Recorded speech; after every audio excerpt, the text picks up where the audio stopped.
Bonjour et bienvenue sur Mon Financier, nous sommes le lundi 23 mars. L'événement de cette nuit en Asie, c'est la mort du fondateur de Singapour, Lee Kuan Yew. On parle de lui comme un fondateur parce que c'est finalement assez fascinant. Singapour, c'est un peu comme une entreprise ou une start-up, un exemple incroyable de pays créé de toutes pièces, qui est devenu un des pays les plus riches du monde, malheureusement pas tout à fait une démocratie. L'autre événement en France, c'est les départementales. Hier, si vous regardiez la télé, vous avez l'impression que c'était l'école des fans, tout le monde avait gagné. En fait, en gros, la gauche a évité la déroute, le Front National a fait moins bien que prévu, mais reste ancré avec des scores assez importants.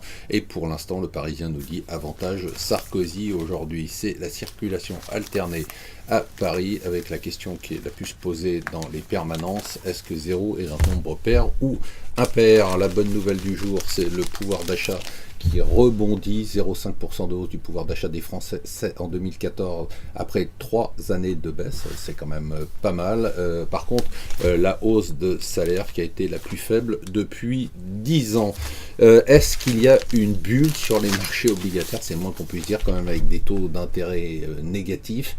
En tout cas, 4 gérants obligataires sur 5 sondés par le Financial Times disent qu'il y a une bulle, et quand elle va exploser, cela fera très mal. En revanche, personne ne pense qu'il y a de bulle sur le marché boursier. Le consensus reste très haussier, ce qui est assez surprenant, et ça continue à monter. L'Asie qui flambe ce matin, le CAC qui repasse au-dessus des 5, qui passe au-dessus des 5100, on n'avait pas vu ça depuis mai 2008. Alors Merkel va encore revoir Tsipras pour essayer de régler le problème. Le problème, c'est que maintenant, il n'y a pas de mauvaise volonté, mais il n'y a pas de solution parce que la Grèce est totalement en faillite. Ça veut dire qu'on devrait lui donner de l'argent à fond perdu. Très bon dossier dans le Financial Times sur la divergence entre l'Europe et les États-Unis en matière de taux d'intérêt et de croissance.